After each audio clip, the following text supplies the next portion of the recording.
గుండెల మీద ఎక్కి ఆడుకుని ఉంటది కదా ఆవిడ కూడా, ముద్రగడ అవును. గారికి. ఈ రోజు నా కుటుంబంలో భేదాలు రావచ్చు, వాట్ ఎవర్ ఇట్ మేబీ, ఆస్తి తగాదాలు కావచ్చు, అభిప్రాయ భేదాలు కావచ్చు, ఏమైనా కావచ్చు. అంత మాత్రాన ఇప్పుడు ఆయన ఒక శపథం చేసి మొండి పట్టు కూర్చున్నారు. అది వాళ్ళిద్దరి మధ్య ఒక వ్యక్తిగత అంశంగా మనం చూడాలి. ఈ రోజున ఈయనకి ఏదైతే ఒక రాజకీయ పార్టీకి నేను ఎలైన్ అవ్వాలి, రాజకీయ పార్టీలో నేను పనిచేయాలని చెప్పి ముద్రగడ గారు ఎలా అనుకున్నారో, ఒకవేళ రాజకీయం గురించే వాళ్ళకి గొడవ అయితే గనక ముద్రగడ క్రాంతి గారికి కూడా ఆవిడకి హక్కు ఉంటది. అవును. ముద్రగడ గారి కూతురుగా, ఆమె ఆయన బ్లడ్ ఫ్లో అవుతున్న వ్యక్తిగా ఆవిడకి కూడా హక్కు ఉంటది. ఆవిడ ఒక పార్టీని ఎంచుకుని ఆ పార్టీలో పనిచేసి రాజకీయంగా ఎదిగే హక్కు ఉంటది. ఏ కొడుక్కే హక్కు ఉంటుందా, కూతురికి హక్కు ఉండదా? ఖచ్చితంగా ఉంటది. కూతురికి కూడా హక్కు ఉంటది.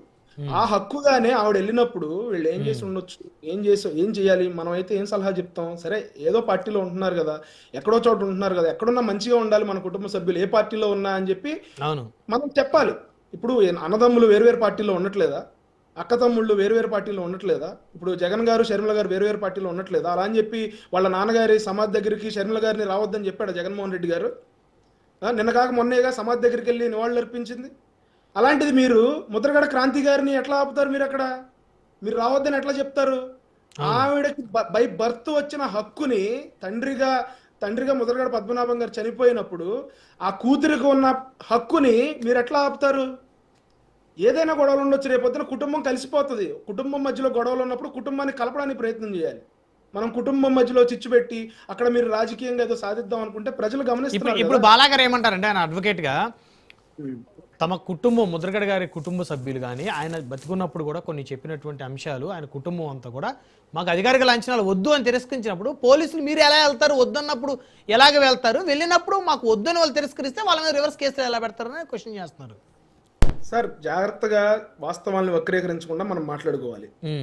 ఫస్ట్ ఆఫ్ ఆల్, మనం ప్రభుత్వం పంపించింది పార్టీ తరపునో లేకపోతే వ్యక్తిగత కెపాసిటీలో కాదు. ఆయన మాజీ మంత్రిగా పనిచేశారు, పలు దఫాలు ఎమ్మెల్యేగా పనిచేశారు, లేకపోతే ఎంపీగా పనిచేశారు. అవును. ఎంపీగా పనిచేశారు. ఆయన అంత సేవ చేశారు ప్రజలకి అనే గౌరవంతో ఆయన చనిపోయినప్పుడు శత్రువు అయినా సరే మనం వెళ్తాం సార్ నార్మల్గా. ఇప్పుడు ఎవరికైనా, మీకు ఇంకో ఎవరికో వ్యక్తికి గొడవ అయింది, ఫంక్షన్కి శుభకార్యానికి వెళ్ళకపోయినా చావుకి వెళ్ళాలని అంటారు. అది పక్కన పెడితే ప్రభుత్వం ఆయనకు ఒక గౌరవ సూచకంగా, ముద్రగడ గారికి ప్రభుత్వానికి ఏమి ఇబ్బంది లేదు కదా, పార్టీల పరంగా మనం తిట్టుకోవచ్చు. పార్టీల పరంగా మేము కూడా విభేదించాం. అంటే ఆ ప్రభుత్వం టీడీపీ మెజారిటీ సార్ అక్కడ ప్రభుత్వం అనేది, అందుకనే ముద్రగడ గారి ఇంట్రెస్ట్ లేదనేది వారు అనేది. సార్, ప్రభుత్వాన్ని పార్టీలు స్థాపిస్తాయి. ప్రభుత్వం స్థాపించిన తర్వాత ప్రభుత్వం అందరి కోసం పనిచేస్తుంది.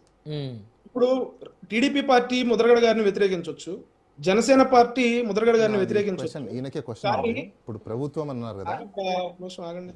ఏం లేదండి, ఇప్పుడు మీరు ప్రభుత్వం అన్నారు కదా, మరి ఆయన సార్, బతుకున్నప్పుడు రాసుకోండి మీరు. ఆరోగ్యం బాగలేనప్పుడు ఈ ప్రభుత్వం మీరు ఏం రాసుకోండి, చేసింది? మీరు రాసుకోండి, ఏం చేసింది ఈ ప్రభుత్వం? దానికి కూడా మీరు ఆన్సర్ చేయండి. రాసుకోండి, మీరు రాసుకోండి. ఓకే కిరణ్ గారు టర్న్ వచ్చినప్పుడు చెప్పండి. ఇక్కడ పార్టీల పరంగా ఆయనకి పంపించింది కాదు, ఆయన మాజీ ఒక ప్రజాప్రతినిధిగా ఉన్నారు కాబట్టి ఆయన దక్కాల్సిన గౌరవం ఆయన దక్కాల్సిన గౌరవం మీరెవరండి ఆపడానికి? అంటే ఇప్పుడు ఆయనకి గౌరవ వందనం దక్కితే, లేకపోతే అధికారిక లాంఛనాలతో ఆయన అంత్యక్రియలు చేస్తే ప్రజలందరూ కూడా కూటమిని ఏమన్నా పాజిటివ్ గా అనుకుంటారని మీ భయపడుతున్నారా? అక్కడ గొడవ చేయాల్సిన అవసరం ఏంటి? ఓకే అంబటి రాంబాబు గారి మీద పోలీసులతో దురుసుగా ప్రవర్తించాడు, లేకపోతే ఒక ప్రభుత్వపరమైన ఒక కార్యక్రమాన్ని అడ్డుకునే ప్రయత్నం చేశారని చెప్పి కేసు పెట్టుండొచ్చు. అవును. అంతేగాని ఇంకోటి గురించి కాదు. రీసెంట్ గా అంబటి రాంబాబు గారి ప్రవర్తన మీరు చూడండి. ఆయన వయసులో ఆ దూకుడేంటి, ఆ ఎగబడ్డం ఏంటి, పోలీసుల మీదకి దూసుకెళ్ళటం ఏంటి? ఆయన్ని చూసి మనం ప్రజా జీవితంలో ఉన్నప్పుడు మనం చూసి 10 మంది ఇన్స్పైర్ అయ్యేలాగా మనం ఉండాలి తప్ప, మనం అట్లా బిహేవ్ చేస్తే మనం చూసి ఏమి నేర్చుకుంటారు? అంబటి రాంబాబు గారు ఒక పాలసీ మీద మాట్లాడితే అంబటి రాంబాబు గారిని చూసి, ఓకే అంబటి రాంబాబు గారు మంచి వక్త, ఆయన పాలసీని ఇట్లా స్టడీ చేస్తారు, ఇట్లా ఆలోచిస్తారు, ఇట్లా మాట్లాడతారు, ఆయనలాగా మనం మాట్లాడాలని చెప్పి నేను ఇన్స్పైర్ అవుతాం. ఆయన అట్లా బిహేవ్ చేసి పోలీసుల మీద వెళ్తుంటే పోలీసులకి వద్దని చెప్పే విధానం కూడా ఒకటి ఉంటది. వాళ్ళ కుటుంబ సభ్యులు సున్నితంగా తిరస్కరించే పద్ధతి కూడా ఒకటి ఉంటది. ఆ ప్రాసెస్ చేస్తుంటే మేబీ గవర్నమెంట్ అక్కడ వాళ్ళకి పోలీసుల్ని ఆ కార్యక్రమం చేయడానికి పంపించుండకపోవచ్చేమో. సో ఒక డ్యూ ప్రాసెస్ ఉన్నప్పుడు ఆ ప్రాసెస్ ని ఫాలో అవ్వకుండా మేము హడావిడి చేస్తాం, మేము తోసేస్తాం, మేము బ్యారికేడ్లను తంతాం అంటే అది కరెక్ట్ కాదు. మోరోవర్ నేను చెప్పేది ఏంటంటే, ఇక్కడ ముద్రగడ క్రాంతి గారిని ఏదైతే వీళ్ళు అడ్డుకున్నారో, ఆవిడకి బై బర్త్ వచ్చిన హక్కుని, అదైతే ఖచ్చితంగా రాష్ట్ర ప్రజలందరూ వ్యతిరేకిస్తా ఉన్నారు వీళ్ళు చేసిన. ఇప్పుడు బాలాగారు అన్నారు కదా, క్రాంతి గారి వల్ల ఆయన ప్రెజర్ ఎక్కువై ఆయన చనిపోయాడు అని చెప్పేసి? సార్ ఇట్లాంటిది పక్కన పెట్టండి సార్. ఇప్పుడు ఆయన ఎటువంటి పరిస్థితుల్లో చనిపోయారో ఎవరికి తెలియదు. ఎప్పుడో చాలా కాలం క్రితం ఆయన ఒక వీడియో మాట్లాడారు. అది ఎప్పుడు జరిగింది? 8 సంవత్సరాల క్రితం జరిగింది. ఈ రోజునున్న కోపాలు రేపు ఉండవు, రేపున్న కోపాలు ఎల్లుండి ఉండవు.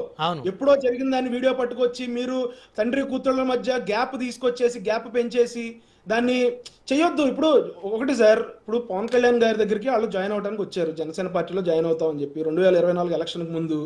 మేము దీన్ని మీరు ఒక రివెంజ్ లాగా మీరు జాయిన్ అయ్యే కార్యక్రమం వద్దమ్మా.